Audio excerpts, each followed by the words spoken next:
Greetings everyone. My name is KS Deepak and I welcome you all in the Shield IS episode of the Hindus News Analysis.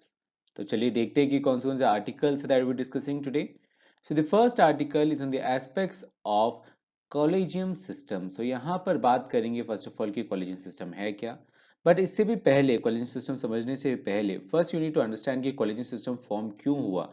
जहां पर हम लोग बात करेंगे article 124 के बारे में, उसके बेसिक लैंग्वेज के बारे में, उस लैंग्वेज से प्रोड्यूस होने वाले कंटेंशंस, कंट्रोवर्सीज के बारे में एंड कैसे ओवर द इयर्स जुडिशियरी ने एज वेल एज आपके लेजिस्लेटिव्स ने क्या क्या एफर्ट्स लिए हैं सो दैट ये कंटेंशंस इन कंट्रोवर्सीज को दूर करें in an unamicable manner. That will be discussing in our first article. The second article is on the aspects of waterways. So यहाँ पर बात करेंगे फर्स्ट ऑफ ऑल कि waterways होते क्या हैं.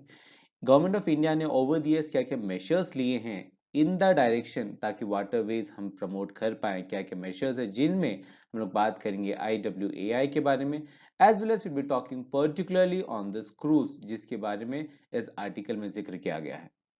The third article is on the aspects of RVM. Now this RVM is a remote electronic voting machine. So यहाँ पर फर्स्ट ऑफ ऑल बात करेंगे कि इलेक्ट्रॉनिक वोटिंग मशीन होते क्या हैं, देन बात करेंगे इलेक्ट्रॉनिक वोटिंग मशीन लाने की जरूरत क्यों पड़ी, इलेक्ट्रॉनिक वोटिंग मशीन में क्या क्या इश्यूज हैं, उन इश्यूज को कैसे हम लोग आरवीएम से रिमोट कंट्रोल वोटिंग मशीन से कैसे हम रिमूव करना चाहते हैं एंड देखेंगे कि क्या क्या चैलेंजेस हैं when it comes to implementation of RVM in our third article.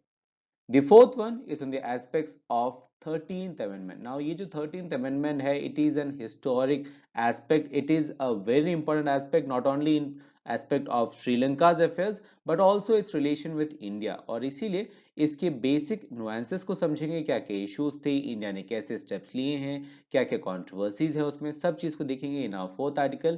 And as usual, the fifth one is on the quiz of the day. So let's start with the first one that is on the aspects of collegium system. अब ये जो collegium system है, it has been a very traditional topic, it has been an bookish example, जहाँ पर काफी सारे controversies है, there is an act of balancing between the judiciary and the legislative. But इस topic में समझने से पहले, घुसने से पहले, first you need to understand कि Indian polity में अगर बात करें, एक state के तीन branches होते हैं, there is this judiciary, there is this legislative and the executive. Now इस टॉपिक में हम जुडिशियरी और लेजिस्लेटिव के बीच में बैलेंस ऑफ पावर्स की बात करेंगे. That is the basic nuance from which we will be building on this topic. So first of all let's start with the article itself. ये article, this article is the source of the contention. जितने भी debates हैं, जितने भी controversies है revolving collegium system, उसका जो source है दैट इज दिस आर्टिकल. अब संविधान के आर्टिकल नंबर 124 के क्लॉज 2 में ये लिखा गया है that every judge of the Supreme Court shall be appointed by the President by warrant under his hand and seal after consultation with such number of the judges of Supreme Court and of High Court in the states as the President may deem necessary. और इसमें ये भी लिखा गया है provided that in case of appointment of a judge other than the Chief Justice of India, the Chief Justice of India shall always be consulted. अब यहाँ पर कंट्रोवर्सीज या कहें क्लैरिटी की कमी आपके एक वर्ड में है. The word here is the word consultation. अब ये कंसल्टेशन का नेचर क्या है, that is the basic source of the controversy. Consultation को हम किस हिसाब से इंटरप्रेट करें, किस हिसाब से हम उसे नुआंस करें, that is the basic controversy revolving this collegium system. और इस कंट्रोवर्सी को दूर करने के लिए जुडिशियरी ने ओवर द इयर्स काफी सारे केसेस के थ्रू इसमें क्लैरिटी लाने की कोशिश की है, जो कि आपके माइलस्टोन केस है. Now let's look on those milestone cases. So the first case is the first जज केस ऑफ 1981. अब ये एक्चुअल में it's known as the SP Gupta versus Union of India case 1981, but reference के लिए because it is the first case जिसके वजह से collegium system shape हुआ, इसीलिए हम इसे फर्स्ट जज केस के नाम से जानते हैं. अब फर्स्ट जज केस में सुप्रीम कोर्ट ने कहा that the word consultation does not mean concurrence. That means जो भी रिकमेंडेशंस जुडिशरी प्रोवाइड करेंगे उन रिकमेंडेशंस को फॉलो करने की जरूरत एग्जीक्यूटिव को नहीं है. Executive can take an different approach. That means यहां पर जो प्राइमेसी है, primacy is given to the executive over the judiciary. Then Supreme Court ने यू टर्न लिया इन द सेकेंड जज केस. इन द सेकेंड जज केस ऑफ 1993 सुप्रीम कोर्ट कहते हैं कि यहां पर collegium means concurrence. That means judiciary जिन लोगों के रिकमेंडेशंस देंगे एग्जीक्यूटिव को, executive has to follow it. That means यहां पर जुडिशरी के पास प्राइमेसी है over the executive, so it's a U turn. Then आया नेक्स्ट सवाल। नेक्स्ट सवाल, प्रेसिडेंट ने यहां पर एक सवाल पूछा सुप्रीम कोर्ट से कि यहां पर आप कह रहे हो कि अगर हमें चीफ जस्टिस ऑफ इंडिया के अलावा किसी और जस्टिस को अगर हमें अपॉइंट करना है, then we need to take the advice of the Chief Justice of India. But यहां पर सवाल यह उठता है कि ये जो एडवाइस है Chief Justice of India, is it his sole opinion, या उनके सोल ओपिनियन है, या उनका पर्सनल ओपिनियन है, या वो किसी और लोगों के साथ कंसल्ट करेंगे। तो उसमें क्लैरिटी लाने के लिए इन द थर्ड जज केस ऑफ 1998 सुप्रीम कोर्ट कहते हैं that it is not the sole opinion of Chief Justice of India, it's not his personal opinion, ये उनका सोल ओपिनियन नहीं है।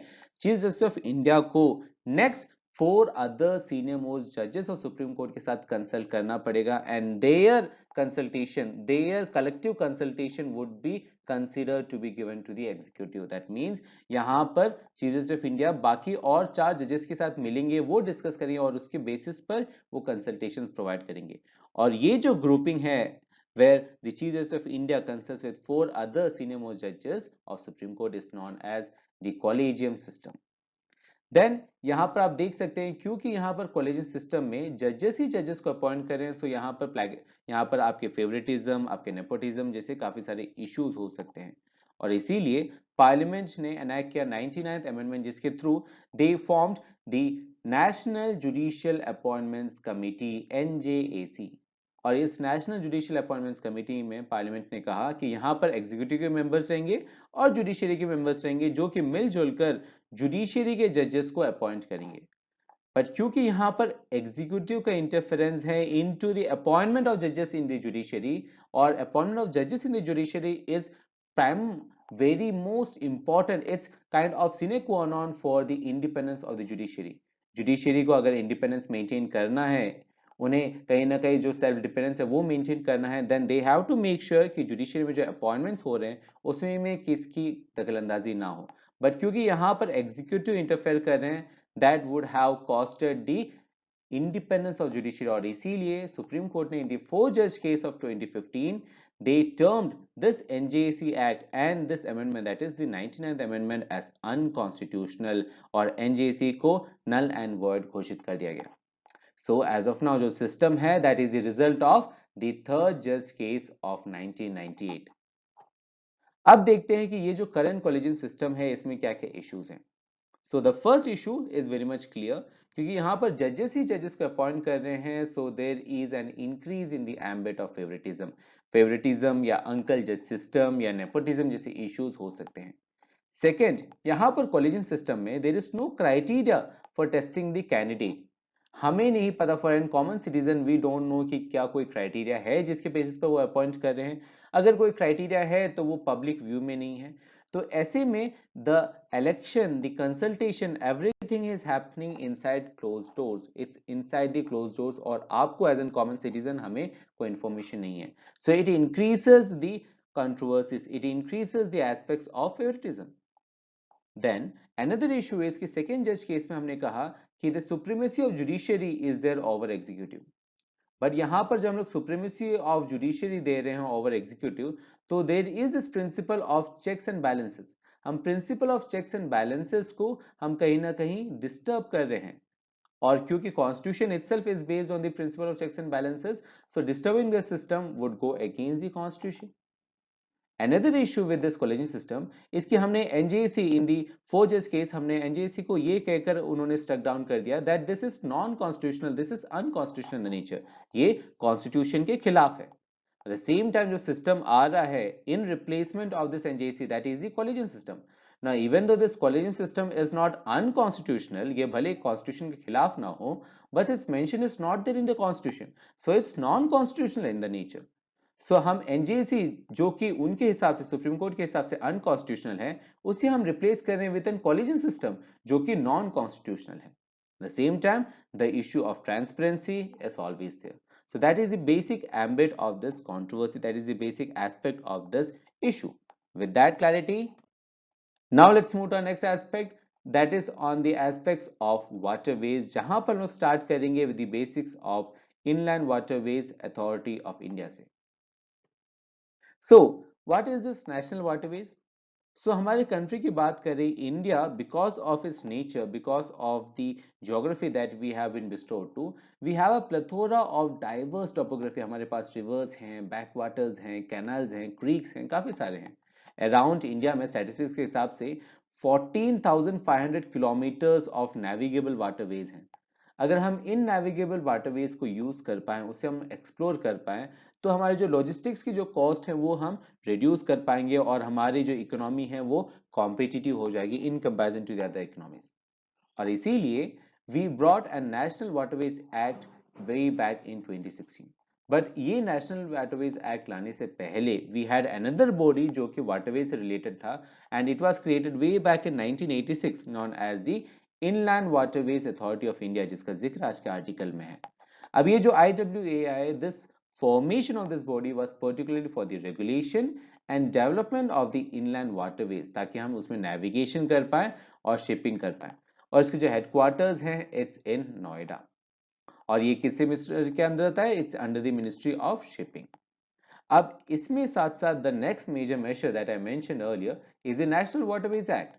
अब नेशनल वाटरवेज एक्ट के अकॉर्डिंगली हम लोग ने काफी सारे वाटरवेज को नेशनल वाटरवेज घोषित कर दिया। The same time we had more pronounce infrastructure development in those national waterways, ताकि हम उन्हें यूज कर पाए फॉर शिपिंग, यूज कर पाए फॉर नेविगेशन।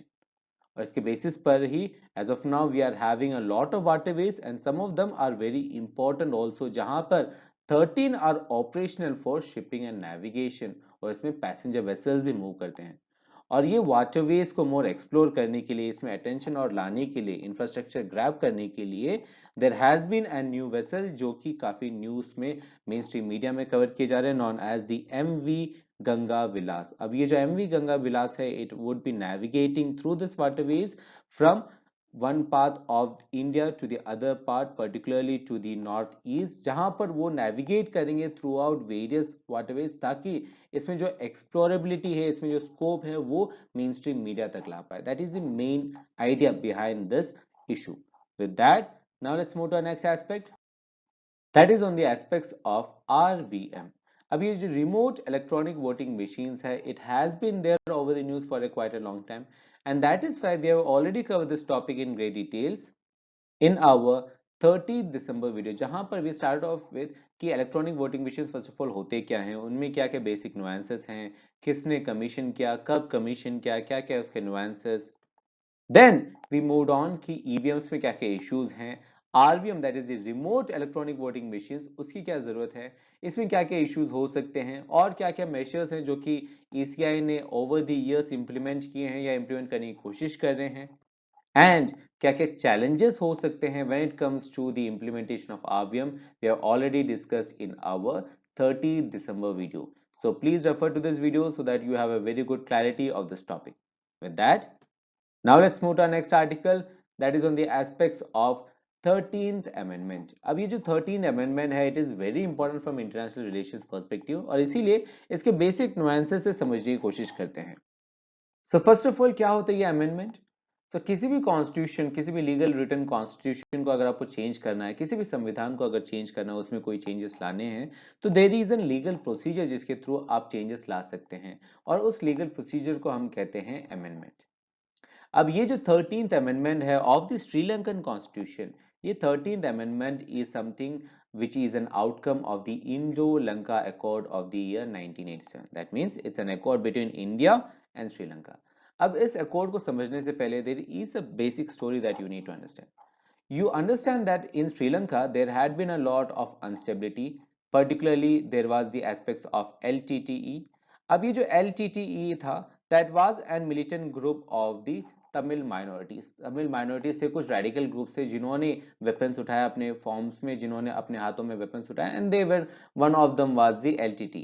और अगर श्रीलंका को अगर देखें, the topmost part of Sri Lanka is where there is Tamil minority, whereas जो बाकी के जो रीजन्स हैं, that is where the majority of Sri Lankans is there known as the Sinhalese community.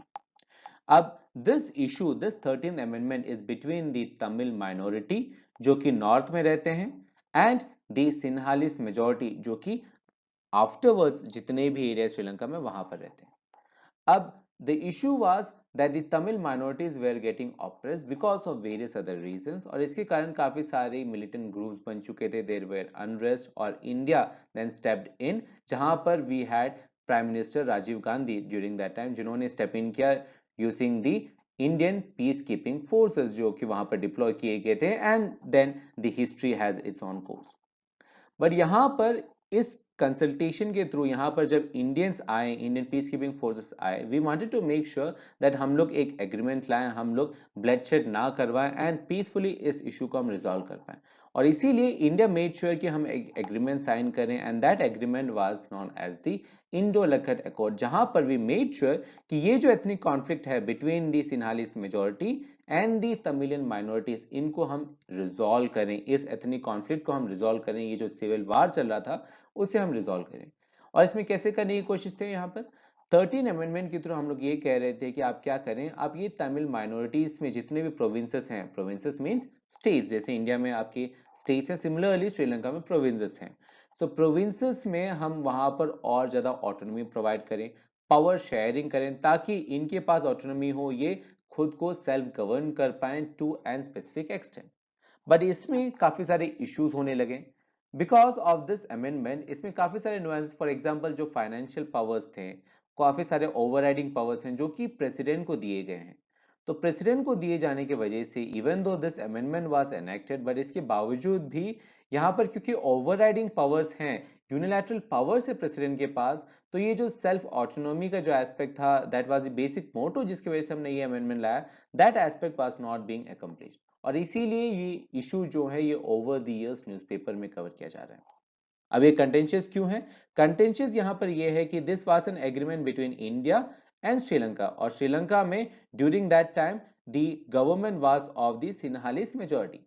But ये जो एग्रीमेंट है, ये सिन्हालीस मेजोरिटी के जितने भी अल्ट्रा नेशनलिस्ट जो पार्टीज हैं, अल्ट्रा नेशनलिस्ट फैक्शंस जो हैं, उन्होंने ये एग्रीमेंट को नकार दिया. द सेम टाइम जिनके लिए हम लोग एग्रीमेंट कर रहे थे, दी तमिलियन माइनॉरिटीज, उन्होंने भी ये एग्रीमेंट नकार दिया, saying that this agreement is not sufficient. और इसीलिए India was on the outside, India was kind of the odd one out, और इसीलिए काफी सारे इश्यूज फेस हुए, and that was one of the reason जिसके कारण इंडियन पीस कीपिंग फोर्सेस को एक मेजर डिफीट फेस करना पड़ा इन द श्रीलंका.